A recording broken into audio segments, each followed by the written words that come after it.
This book is not worth reading. आपने कहा कि यह किताब पढ़ने लायक नहीं है। तो जब भी आपको कहना होगा यह किताब पढ़ने लायक नहीं है, तो आप बोलेंगे this book is not worth reading. Clear? दूसरा देखिए, the movie is not worth watching. आपने कहा कि यह फिल्म देखने लायक नहीं है। The movie is not worth watching. Okay. तीसरा देखिए, this phone is not worth the price. आपने कहा कि यह फ़ोन अपनी कीमत के लायक नहीं है, तो आप बोलेंगे this phone is not worth the price. अब आप ये चौथा बना के देखिए, यह ड्रेस खरीदने लायक नहीं है, तो इसे आप इंग्लिश में कैसे बनाएंगे?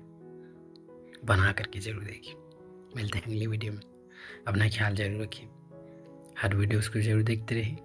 वीडियो को लाइक शेयर सब्सक्राइब करके रखिए ताकि आने वाली हर वीडियो आप तक पहुँचे। मिलते हैं अगली वीडियो में। Thank you for watching.